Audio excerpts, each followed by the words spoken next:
Hi viewers, நான் உங்கள் film critics சேனல்லேருந்து பேசுகிறேன். இன்றைக்கி நம்ம எதை பற்றி பார்க்க போகிறோம் அப்படின்னா, டோன்ட் மூவ் அப்படிங்கிற 2024 வந்து ஒரு அமெரிக்கன் ஹாரர் த்ரில்லர் ஃபிலிமை பற்றி தான் பார்க்க போகிறோம். இந்த படத்தோட கதைக்குள்ளே போயிடலாம் வாங்க. இந்த படத்தோட ஸ்டார்டிங்கில் நம்ம படத்தோட ஹீரோயினை காட்டுறாங்க. அவங்க பெட்லேருந்து தூக்கத்துலேருந்து எழுந்துக்கும் போது ஏதோ கஷ்டத்தோடு தான் எழுந்துக்கிறாங்க. ஏதோ பெரிய இழப்பு மாதிரி இருக்குது. பேக்ரவுண்டில் ஏதோ ஒரு சின்ன குழந்த மலை மேலேருந்து கீழே விழுற மாதிரி இருக்குது. ஸோ இதெல்லாம் தான் இவங்களை டிஸ்டர்ப் பண்ணுற மாதிரி காட்டுறாங்க. சீக்கிரமாக எழுந்து இவங்க என்ன பண்ணுறாங்க அப்படின்னா, கிச்சனில் போய் ஒரு சின்ன பேக்கெட் நைஃபை வந்து எடுத்து பேக்கெட்டில் வச்சுட்டு, ஒரு சின்ன போட் பொம்மையை எடுத்து வச்சுட்டு, வேணும்னே ஃபோனை வீட்டில் வச்சுட்டு, ஹஸ்பண்டுக்கிட்ட சொல்லாமல் காரை எடுத்துகிட்டு வெளியே கிளம்புறாங்க. அவங்க ஹைவேஸ்லாம் தாண்டி காடை தாண்டி சிட்டிக்கெல்லாம் கிராஸ் பண்ணி ஒரு மலை அடிவாரத்தில் காரை வந்து பார்க் பண்ணிவிட்டு மலையெல்லாம் ஹைக் பண்ணிவிட்டு மேலே வர, அதாவது ஒரு பீக் பாயிண்ட்டுக்கு வராங்க. அங்கே ஒரு மெமோரியல் பிளேஸ் இருக்குது. அதில் ஒரு சின்ன பையனோட ஃபோட்டோ இருக்க. அந்த பையன் நம்ம ஹீரோயினோட பையன்தான். அவரோட ஃபோட்டோ தான் அது. ஸோ அதாவது நம்ம ஹீரோயின் ஹஸ்பண்ட் அவங்க பையன் வந்து ரொம்ப சந்தோஷமாக இருந்திருப்பாங்க. அப்போ அவங்க இந்த மலைக்கு வந்து ட்ரெக்கிங் வந்திருப்பாங்க. அப்போ தான் அவங்க பையன் வந்து மலையிலேருந்து கீழே விழுந்து இறந்துருப்பார். அதை நினச்சி இப்போ ஃபீல் பண்ணி அந்த போட் பொம்மையை அங்கே வச்சுட்டு இருக்காங்க. அதுக்கு முன்னாடி அவங்க ட்ரெக்கிங் வந்தப்போ மரத்தில் C+I அப்படின்னு ஒரு எழுத்து எழுதுகிறாங்க. அதாவது அங்கே ஒரு மரம் இருக்கும், அதில் C+I. அவங்க ஹீரோயின் அவங்களுடைய ஹஸ்பண்டோட பேர் எழுதியிருப்பாங்க. அவங்க பையன் அப்போ தான் கீழே விழுந்திருப்பார் எழுதும்போது. இப்போ வந்து C+I பக்கத்தில் +Mன்னு எழுதுகிறாங்க. ஏன்னா அவங்க பையனுடைய பேர் வந்து மேட்டோன் அப்படின்றதுனால எழுதி அங்கே வைக்க அவங்க பையனை நினச்சி கவலைப்பட, அப்போ இதனால தான் அவங்க சோகத்தில் இருந்திருக்காங்கன்னு நமக்கு புரிய வருது ஸ்டார்டிங்கில். அவங்க பையன் விழுந்த இடத்துல போய் நிற்க, ஆமாங்க, அவங்க கீழே விழ போகிறாங்க. அவங்க பையனை நினச்சி தினம் கஷ்டப்படுறதுக்கு பதிலாக நம்ம பையன்கிட்டயே போயிடலாம்னு நினைக்க, அவங்க மலையிலேருந்து கீழே விழ பார்க்க, விழுந்தால் கண்டிப்பாக காலின்னு நினச்சிட்டு இருக்க. அப்போ ஒருத்தன் இந்த இடத்த வந்து எவ்வளோ அழகான இடம் இதுன்னு இது பார்க்க அற்புதமாக இருக்குது அப்படின்ற மாதிரி சொல்ல, அப்படியே ஹீரோயின் பக்கத்தில் கொஞ்சம் தள்ளி உட்கார, ஐயோ நீங்கள் பண்ண போகிறத தடுக்க வரலங்க, நீங்கள் அதை பண்ணுங்க, ஆனால் அதுக்கு முன்னாடி இந்த இயற்கை அழகை பற்றி கொஞ்சம் பேசலாம்னு வந்திருக்கேன் அப்படின்னு சொல்ல, ஹீரோயினும் நீங்கள் என்ன சொன்னாலும் நான் பண்ண போகிறத தடுக்க முடியாது. அதுக்கு அவனும் நீங்கள் பண்ண போகிறத நான் தடுக்க வரல, நீங்கள் பண்ணுறதுக்கு முன்னாடி நீங்கள் என் கதையை கேளுங்கன்னு சொல்ல, அதுக்கப்புறம் அவன் கதையை ஆரம்பிக்க, அதாவது என் பேர் ரிச்சர்டு, நான் ஒரு கார் பர்சன், என் காலேஜ் டைமில், ஆனால் அந்த சம்பவத்தை என்னால் மறக்க முடியாதுன்னு சொல்ல, ஆக்சுவலி இவன் லவ்வரும் கிளாய் அப்படின்ற அவங்க பேர், 2 பேரும் ஒரு காரில் டிரைவிங் போக, அப்போது ஒரு ஆர்கியூமெண்ட்டில் பெரிய ஆக்சிடெண்ட் நடந்திருக்கு. அப்போது இவங்க 2 பேருக்கும் பயங்கர ஆக்சிடெண்ட் ஆகிருக்கு. அவங்க 2 பேரும் ஹாஸ்பிட்டலில் இருக்க. அவனோட கேர்ள் ஃப்ரெண்ட் மட்டும் இறந்துடுறாங்க. இவனும் 2 மாதம் 2 வாரம் 4 நாள் இருந்திருக்க. என் கேர்ள் ஃப்ரெண்ட் இருக்கும்போது நான் ஒரு வார்த்தை சொன்னேன், ஆனால் அதை நான் சொல்ல மாட்டேன்னு சொல்ல, ஆனால் அந்த வலி அவங்கள விட்டு போகாமல் அதை நினச்சி அவனும் சாகலாம்னு பார்த்துருக்கான். அப்போ இவனை பார்த்து எல்லாரும் ஐம் சாரின்னு சொல்லியிருக்காங்க. ஹீரோயின் அந்த பேசுகிற டைமில் ஐம் சாரின்னு சொல்ல, பார்த்தீங்களா, நீங்களும் அதையே சொல்கிறீங்க. எனக்கு உங்கள் கரிசனம் வேணாம். ஒருத்தர்கிட்ட அட்வைஸ் பண்ண போகும்போது நாமளும் அந்த வழியை அனுபவிச்சிருக்கலாம்னு சொல்ல, அப்போ ஹீரோயினும் அவங்க இழப்பை நினச்சி இந்த உலகம் அது எடுக்க வேண்டிய முடிவை வந்து எடுத்திருக்கு, அது எடுத்துருக்கலாம்ல, அதுக்காவது அவங்களுடைய பயன் எடுத்துருக்கிறதுக்கு பதிலாக என்ன எடுத்துருக்கலாம்ல அப்படின்ற மாதிரி சொல்கிறாங்க. அதுக்கு அவனும் நமக்கு இவ்வளோ வலி இருக்குது எனக்கு புரியுது, ஆனால் அதே மாதிரி நம்பிக்கையும் இருக்குது, நம்ம அந்த நம்பிக்கையை பார்க்குறது இல்லை, எல்லாம் சரியாயிடும், நம்ம நம்மளை பாருங்களேன், இந்த உலகம் எவ்வளோ பறந்து விரிஞ்சிருக்கு, அதே மாதிரி தான் நம்ம நம்பிக்கையும் சரி, உங்கள் செயலில் இன்னும் நீங்கள் மாறலைன்னா நீங்கள் பண்ண வந்ததை பண்ணுங்கன்னு சொல்லிவிட்டு அவன் மலைப்பகுதியை விட்டு போக, பின்னாடி நம்ம ஹீரோயினும் வராங்க. ஆமாம், அவங்களோட மனசை வந்து மாற்றிட்டாங்க. ஸோ மலையை விட்டு கீழே வர, அப்போ ரிச்சர்டும் நான் போனதுக்கு அப்புறம் திரும்பி மேலே போய் நீங்கள் மரணத்தை ட்ரை பண்ண மாட்டீங்கல்லன்னு சொல்லிட்டு கேட்க, இல்லை கண்டிப்பாக இல்லை, அட்லீஸ்ட் கண்டிப்பாக இன்றைக்கி இல்லைன்னு சொல்லிவிட்டு கார்கிட்ட போக, அப்போ அந்த ரிச்சர்ட் நம்ம ஹீரோயின் கார்கிட்ட ரொம்ப பக்கத்தில் இருக்கு. சரின்னு டோரை திறந்து உள்ளே போக பார்த்து கஷ்டப்படுறாங்க. அப்போ ரிச்சர்டும் இருங்க நான் வரேன்னு சொல்லிட்டு ஒரு கொடையை எடுத்துகிட்டு வர, அப்போ ஹீரோயினும் கொடை ஏன் வச்சுருக்கீங்க, மழை வரப்போகுதான்னு கேட்க, அப்போ ரிச்சர்டு கிட்ட வந்து அந்த கொடையில் மின்சாரம் எலக்ட்ரிக் ஷாக்கை கொடுத்து அந்த ஹீரோயின் வந்து மயக்கமடைய வச்சிடறான். அவன் காரில் வந்து கை கால் கட்டி படுக்க வச்சுட்டு போக அப்போ தான் அந்த டைட்டில் கார்டு போடுறாங்க, படத்தோட டைட்டில் கார்டு. அப்போ ஹீரோயினும் கத்த ட்ரை பண்ணால், இங்கே பாரு, நீ கத்துறதோ என்னை விட்டுருங்கன்னு எனக்கு ஃபேமிலி இருக்குன்னு சொல்கிறதெல்லாம் என்கிட்ட வேலைக்கு ஆகுது. அதனால் அமைதியாக வந்துரு, உனக்கும் எனக்கும் நல்லதுன்னு, அமைதியாக வந்தால் நல்லது உனக்கும் எனக்கும் அப்படின்னு சொல்லிட்டு போக, அப்போ ஹீரோயினும் அந்த ஸ்மார்ட் வாட்ச் மூலமாக எஸ்ஓஎஸ் சிக்னல் அனுப்ப ட்ரை பண்ணேன். ஏம்மா மொபைலில் இல்லாமல் எப்படிம்மா எஸ்ஓஎஸ் சிக்னல் அனுப்ப முடியும் அப்படின்னு சொல்ல, அதை வந்து எப்படியும் அவன் சென்ஸ் பண்ணியிருக்கான். இங்கே பாரு, சுற்றி வைஃபை சிக்னல் கிடையாது, அதனால் அமைதியாக இருன்னு சொல்லிவிட்டு அவன் மலையிலேருந்து அந்த சின்ன பையன் கப்பல் பொம்மையை எடுத்துகிட்டு வந்திருக்கான் போல். அதை ஹீரோயின் கிட்ட வச்சுட்டு நெக்கலாக பேச, அப்போ அந்த பொம்மையை பார்த்து ஹீரோயினுக்கு அவங்க பேக்கெட் நைஃப் எடுத்துகிட்டு வந்தது ஞாபகம் வருது. அதை எடுத்து அவங்க கையில் இருக்க கட்டை வந்து அறுக்க ட்ரை பண்ணால், அது தெரியாமல் இருக்கிறதுக்காக நம்ம ஹீரோயினும் பேச்சு கொடுக்க, அவன் கேர்ள் ஃப்ரெண்டை பற்றி சொல்ல அதுக்கு ரிச்சர்டும் அவளுக்கும் முகம் மாதிரி தான் இருக்குது, நீ என்ன பண்ணுறன்னு தெரியும், எது பண்ண நினச்சாலும் நடக்காது. அதே மாதிரி இங்கே பக்கத்தில் தான் ஒரு உடன் கேபின் இருக்குது, அங்கே உன்னை கூப்பிட்டு போயிட்டு நம்ம வந்து வீக்கெண்டில் ஜாலியாக இருக்கலாம்னு சொல்ல, அதுக்கு கட்டை அறுத்து கத்தியை எடுத்துட்டு அதெல்லாம் முடியாதுன்னு சொல்லிட்டு குத்த போக, ரிச்சர்டும் சுதாரித்து மடக்க கத்தியாக தள்ளிவிட கார் கண்ட்ரோலில் இழந்து மரத்தில் போய் இடிச்சிருது. அப்போ ஹீரோயினும் அவங்க கட் பண்ணிவிட்டு என்ன பண்ணுறாங்கன்னா, ரிச்சர்டை குத்த போக எல்லாம் மிஸ் ஆக, ரிச்சர்டும் இங்கே பாரு, இதெல்லாம் வேலைக்கு ஆகாது, என்கிட்ட வந்துருன்னு சொல்ல, ஹீரோயினும் ஹெல்ப்னு கற்று எந்த யூஸும் இல்லை. அப்போ ஹீரோயின் என் கடைசி மூச்சு இருக்கிற வரைக்கும் நான் வந்து போராடுவேன்னு சொல்ல, என்கிட்ட வராத அப்படின்னு சொல்கிறாங்க. அப்போ ரிச்சர்டும் உனக்கு சாவு வரைக்கும் இல்லை, ஏன்னா நீ ஏன் கண்ட்ரோலில் இருக்க அப்படின்னு ரிச்சர்ட் வந்து ஒரு ஊசியை கட்ட, அப்போ ஹீரோயின் என்னடா பாய்சன் ஊசியை போட்டுட்டியான்னு கேட்க, இல்லை இது வந்து பேரலைஸ்க்கான ஊசி, நான் போட்டுருக்கேன் உனக்குன்னு. ஸோ ரிச்சர்டு அப்படின்னு சொல்கிறாரு. ஸோ அப்போ என்னென்னா, உனக்கு 10 நிமிஷம் ஆகுது இந்த ஊசி போட்டு, 20 நிமிஷத்தில் உனக்கு உடம்பு பேரலைஸ் ஆகும், 5 நிமிஷத்தில் கை வேலை செய்யாது, 10 நிமிஷத்தில் கால் வேலை செய்யாது, 15 நிமிஷத்தில் பேச முடியாது, 20 நிமிஷத்தில் உடம்பு பேரலைஸ் ஆகிடும். நான் என் கேர்ள் ஃப்ரெண்டை வந்து மிஸ் பண்ணுறேன், நீ அவ்வளோ மாதிரி இருக்க, நீ இப்போ ரொம்ப ட்ரை பண்ணால் எனர்ஜி வேஸ்ட் ஆகிடும், ஸோ வந்தோன்னா உடன் கேபினுக்கு போயிடலாம், வீக்கெண்டை என்ஜாய் பண்ணலாம்னு சொல்ல, ஹீரோயினுக்கு பயம் வந்துட, அவங்க கையில் ஏதோ ஃபீல் பண்ணுறாங்க. சரி ஓகே, பேரலைஸ் ஆக இன்னும் 20 நிமிஷம் இருக்குது அப்படின்னு காட்டுக்குள்ளே ஓட, அப்போ ரிச்சோடும் ரொம்ப எனர்ஜி வேஸ்ட் பண்ணாதன்னு சொல்லிவிட்டு ரொம்ப தெனாவட்டாக நடந்து போக, அப்போ ஹீரோயினும் 20 நிமிஷத்தில் நம்ம அவனை விட்டு ரொம்ப தள்ளியும் மனுஷங்க இருக்க இடத்துக்கும் போயிட்டா நல்லதுன்னு நினச்சி ஓட, அப்போது அவங்க கையை வச்சு 1 2 3 4 5ன்னு என்ன அன்ஃபார்ச்சுனேட்லி என்ன ஆகுதாங்க அப்படின்னா, அவங்களுடைய சுண்டு வரல் வந்து வேலை செய்யலை. அப்போ தான் ரிச்சர்ட் சொன்னது சரிதான்னு அப்போ தான் மேட்டோவுக்கு அவங்க பையனுக்கு 1 2 3 4 5 சொல்லி தந்தது ஞாபகம் வருது. அதை நினச்சி கஷ்டப்பட்டு வாட்சில் 20 நிமிஷம் செட் பண்ணிவிட்டு போகும்போது, அப்போ அவங்க நைஃப் கீழே விழுந்துட அவங்க போயிடுறாங்க. போய்கிட்டே இருக்கும்போது அவங்களோட ஒரு காலும் செயலிழக்க, அவங்க வந்து தத்தி நடக்க, ரிச்சர்ட் ஹீரோயினை ஃபாலோ பண்ணி பின்னாடி கத்திட்டு வர, அப்போது ஒரு இடத்துல ரிச்சர்ட்னால ட்ராக் பண்ண முடியல ஹீரோயினும். ஏன்னா ஹீரோயின் வந்து ஒரு மரம் வேரில் தான் ஒளிஞ்சிருக்காங்க. அவங்க மரத்தில் அவன் ரிச்சர்ட் நிற்க, அந்த மரத்துக்கு மேலே ரிச்சர்ட் நிற்க, அப்போது அந்த வேரில் காட்டு எறும்புகள் இவங்க இடத்துக்கு வர, அப்படியே அமைதியாக இருக்க ஹீரோயின் அமைதியாக இருக்காங்க. ரிச்சர்டும் இன்னும் 15 நிமிஷத்தில் நீ பேலஸ் ஆகி காட்டில் விழுந்துடுவ, நான் உன்னை கண்டுபிடிச்சிருவேன் அப்படின்னு சொல்கிறாரு. அப்போது வந்து அவன் மரத்தில் இருந்து தள்ளி போக, அப்போ ஒரு எறும்பு நம்மளுடைய ஹீரோயினோட மூக்குக்குள்ளே போக, அப்போ ஹீரோயின் கத்திட்ட ரிச்சர்ட் வந்து என்ன பண்ணுறான் அப்படின்னா, ஹீரோயினை வந்து இடத்த வந்து கண்டுபிடிச்சிட்றான். அப்போ ஓடி வரும்போது ஹீரோயின் வந்து பிறண்டு பக்கத்தில் ஒரு ஓடையில் விழுந்துட, அப்போ ரிச்சர்டு பார்த்துட்டு நிற்க, ஹீரோயினும் மிதந்துக்கிட்டே ஓடையில் அடிச்சுட்டு போக, அந்த ஓடையில் நிறைய பாறைகள் இருக்க மாறி காட்டுறாங்க.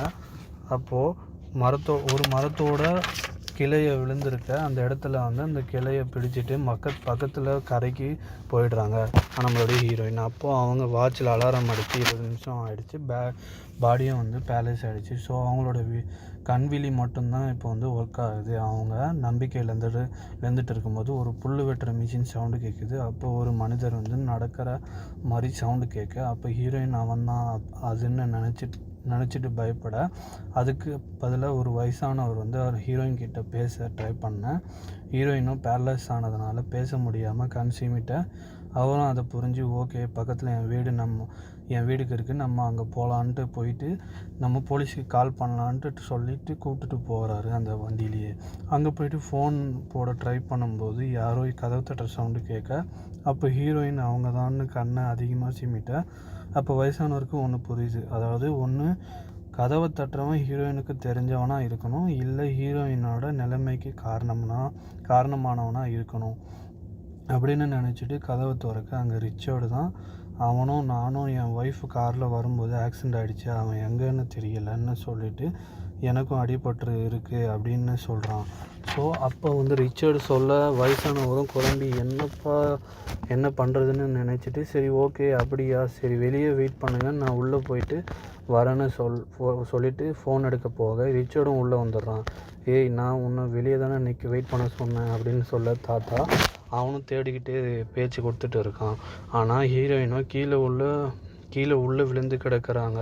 ஸோ அப்போ ரிச்சர்ட் என் ஒய்ஃப் இங்கே இருக்காளா அப்படின்னு தேடி கேட்க தாத்தா ரிச்சர்ட் கிட்ட தம்பி 911 கால் பண்ணி உன் ஒய்ஃபை பற்றி சொல்லலாம், இல்லைன்னா நீ இதே மாதிரி பண்ணனா நான் 911 கால் பண்ணி என் வீட்டுக்கு ஒருத்தன் அத்துமீறி வந்திருக்கான் அப்படின்னு சொல்லுவேன்னு சொல்ல அப்போ ரிச்சர்டும் போலீஸ் வந்தால் என் ஒய்ஃப் என்கிட்ட இருந்து கூப்பிட்டு போயிடுவாங்க அப்படின்னு சொல்ல தாத்தாவும் மனம் இறங்கி சரி சொல்லு உன் கதையை சொல்லுன்னு சொல்ல அவனும் ஒரு புது கதையை உருட்ட ஆரம்பிக்க என் ஒய்ஃப் ஒரு மனநோயாளி, அவளுக்கு அப்பப்போ பேரலைஸ் ஆகிடும்னு சொல்ல போலீஸ் வந்தால் அவளை மென்டல் ஹாஸ்பிட்டலுக்கு கூப்பிட்டு போயிடுவாங்கன்னு சொல்ல தாத்தாவும் மனசு இறங்கி ஆமாம் மனநோயாளியை பார்த்துக்கிறது கஷ்டம்னு சொல்லிட்டு 911 கால் கட் பண்ணிவிட்டு தாத்தாவும் ஃபீல் பண்ணுறாரு. ஏன்னா இவருடைய ஒய்ஃபுக்கும் அந்த மாதிரி ஒரு நோய் வந்திருக்கும் போல் பார்த்துட்டு இருக்கும்போது அவங்களும் இறந்துருக்காங்க. தாத்தா அவங்களுடைய ஒய்ஃபை பார்த்துட்டு இருக்கும்போது அவங்க ஒய்ஃப் இறந்துருக்காங்க. அந்த தாட்ஸில் அந்த தாட்ஸ்லேயே இப்போ வாழ்ந்துட்டுருக்காரு தாத்தா. சரி இருப்பா நானே வரேன்னு தாத்தா எழுந்திருக்கா. அப்போ ரிச்சர்ட் ஃபோன் வைப்ரேட் ஆகுது.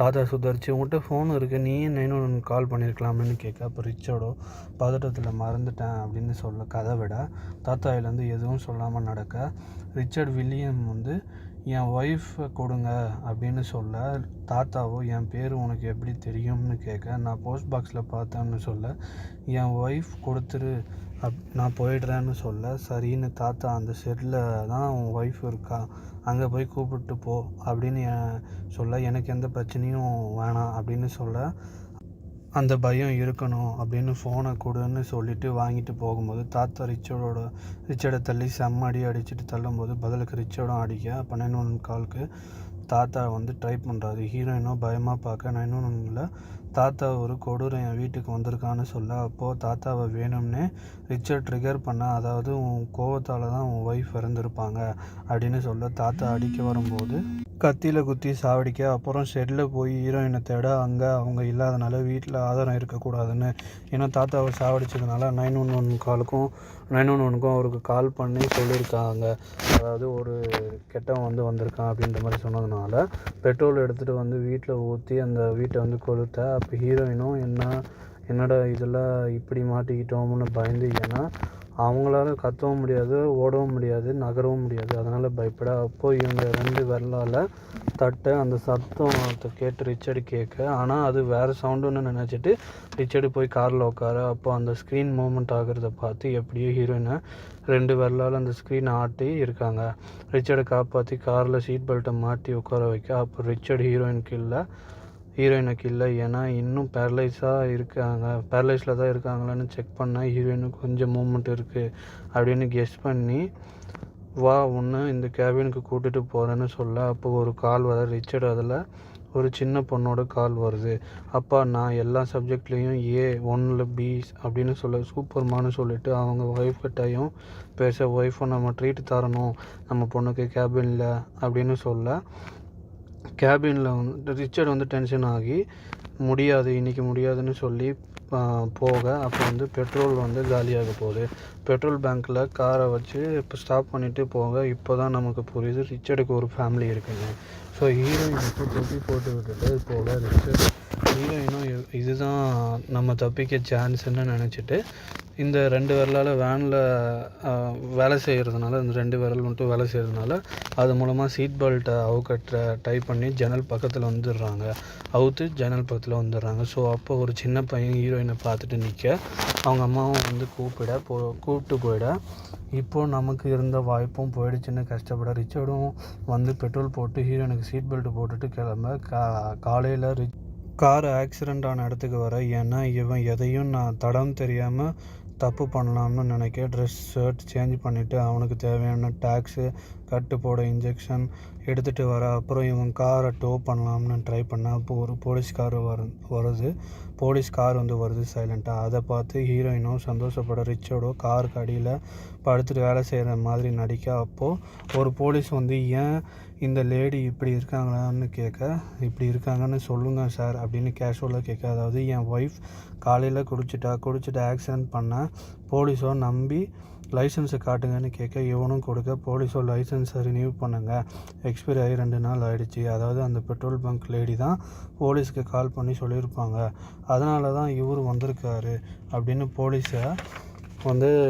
போலீஸ் அப்படின்னு நமக்கு காட்டுறாங்க. அப்போது வந்து 2 விரல் மூலமாக ஜன்னலை திறக்க போலீஸை கண்டுபிடிச்சி பார்க்க ஹீரோயின் கண்ணில் தண்ணி வர. அப்போது உள்ளே இருக்க டேக்ஸ் இன்ஜெக்ஷனை பார்க்க திரும்பினா போலீஸை வந்து டோ பண்ணுற மிஷினை வச்சு அடித்து போலீஸை வந்து மர்டர் பண்ண.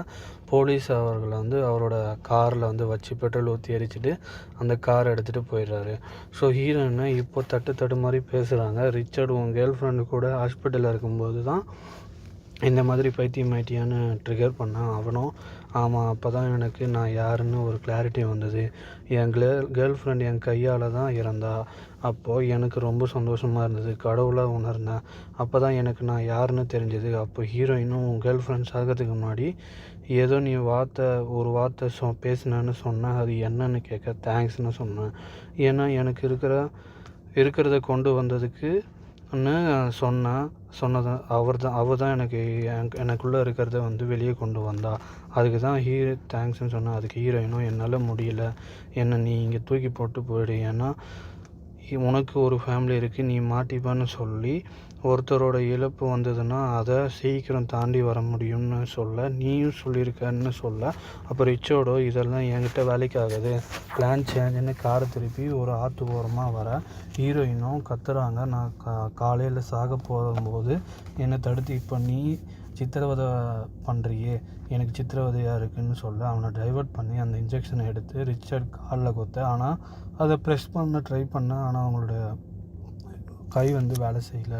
ஸோ அப்போ அவன் வெளியில் வந்து துப்பாக்கி கத்தி எடுத்து வச்சுக்க ஏதோ பிளான் பண்ணி ஹீரோயினை போட்டில் போட. அப்போ ஹீரோயினும் அவனோட கத்தியாக துப்பாக்கி நோட் பண்ணி நடு ஆற்றுல ஹீரோயின் ரிச்சர்ட் கிட்ட, சரி என் பையன் நினைவோட சாகுறேன்னு சொல்லி என் பேக்கெட்டில் இருக்க என் பையன் பொம்மையை எடுத்து கொடு அப்படின்னு சொல்ல. ரிச்சர்டும் வந்து எடுக்கும்போது கத்தியை எடுத்து ரிச்சர்டு கழுத்தில் வந்து குத்த. அவனும் கொலாப்ஸ் ஆகி கன் கீழே விழ. அதை எடுத்து ஹீரோயின் வந்து சுட அவன் நீந்திக்கிட்டே போக ஹீரோயின் பேரலைஸ் ஆன மாதிரி போட்டில் மிதந்து போகும்போது போட்டு மொத்தமாக முழுக ஹீரோயினும் முழுக. அவங்க பையன் போட் ஆற்றுல வர திடீர்னு ஒரு கை வெளியே வருது, அது நம்ம ஹீரோயின் தான். வெளியே வந்து பேரலைஸ் இல்லாமல் உட்கார. அந்த பக்கம் ரிச்சர்ட் சாக போகும்போது ஹீரோயின் தேங்க்ஸ்னு சொல்லிட்டு போக. அப்படி இந்த கதை வந்து முடிஞ்சிருது. அதாவது இந்த கதை என்ன அப்படின்னா, நம்மளுடைய ஹீரோயினும் அவங்களுடைய ஹஸ்பண்ட் அவங்களுடைய பையன் வந்து மலைக்கு வந்து ஒரு ட்ரெக்கிங் போயிருப்பாங்க. அந்த மலையில் ட்ரெக்கிங் போயிட்டு இருக்கும்போது என்ன ஆகிருக்கும் அப்படின்னா, அவங்க பையன் வந்து மலை மேலேருந்து கீழே விழுந்து இறந்துருப்பார். அதை வந்து இவங்களால ரொம்ப ஏற்றுக்கவே முடியாது. அதனால் ஒரு நாள் தூக்கத்தில் எழுந்து அவங்க ஹஸ்பண்ட்கிட்ட சொல்லாமல் ஒரு பாக்கெட் நைஃபும் அவங்களுடைய பையனோட போட்டு பொம்மையும் எடுத்து வச்சுக்கிட்டு வரும்போது மலையில் அந்த பையனுக்கு நினைவிடம் இருக்கும். அந்த நினைவிடத்தை பார்த்துட்டு இவங்களும் கீழே விழுந்து சாகலான்னு போகும்போது ஒருத்தன் வந்து வரான். அவன் பேர் தான் ரிச்சர்ட். அவன் தான் இந்த படத்தோட வந்து வில்லன். ஸோ அந்த வில்லன் வரும்போது அவன் வந்து இவங்கள டைவர்ட் பண்ணி இவன் டைவர்ட் பண்ண வரல, ஆனால் எதோ சொல்லி ஹீரோயின் மைண்டை மாற்றி அவங்கள சாக விடாமல் அவன் பின்னாடியே ஃபாலோ பண்ண வச்சு அவங்கள வந்து எப்படியோ கடத்திடுறான். கடத்தி அவங்களுடைய உடம்பை வந்து பேரலைஸ் ஆக்கி பிளான் பண்ண மாதிரி கொண்டு போகலான்னு பார்க்கும்போது ஹீரோயின் எப்படியோ தப்பிச்சு ஒரு ஆற்றுல வந்து விழுந்துடுறாங்க.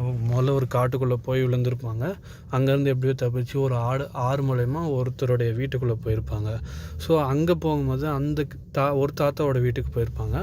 அந்த தாத்தாவோட வீட்டுக்கு எப்படியோ ரிச்சர்ட் தேடி கண்டுபிடிச்சி வந்துட்டு அந்த தாத்தாவோட வந்து கொஞ்சம் பேச்சு கொடுத்து அந்த தாத்தாவை டைவர்ட் பண்ணி அங்கேருந்து எப்படியோ அந்த ஹீரோயினை வந்து கொண்டு போயிடுறான். அந்த தாத்தாவை சாவடித்து அந்த தாத்தாவோட வீட்டையும் வந்து எரிச்சிடுறான். ஸோ அது மூலயமா ஹீரோயினை கொண்டு போகும்போது ஒரு பெட்ரோல் பேங்க்கில் வந்து ஹீரோயின் எப்படியோ நம்ம தப்பிச்சிடலான்ட்டு நினைக்கும் போது அப்பயும் வந்து அவங்களால தப்பிக்க முடியல. ஸோ கடைசியில் என்ன பண்ணிடுறாங்க அப்படின்னா பிளான் சேஞ்ச் அப்படின்ட்டு போது அவனுடைய காலையில் ஒரு அந்த ஸ்டார்டிங்லேயே அவனுடைய கார் வந்து ஒரு இடத்துல ஆக்சிடெண்ட்டாக இருக்கும், மரத்தில் இடித்து. அந்த இடத்துக்கு போய் எல்லாத்தையும் க்ளீன் பண்ணிவிட்டு போகும்போது ஸோ அப்போது ஒரு போலீஸ்காரர் வந்து அவருக்கும் சந்தேகம் வந்துடும். ஸோ அவரையும் சாவடித்து அந்த கார்லேயே வச்சு எரிச்சிட்டு போகும்போது போட்டுக்கு போயிடுறாரு. இந்த போட்டுக்கு கூப்பிட்டு போயிடுறான் இந்த ஹீரோயினை போட்டுக்கு கூப்பிட்டு போகும்போது ஹீரோயின் எப்படியும் அவன் பாக்கெட்டில் இருக்க கத்தி எடுத்து அவனை குத்தா.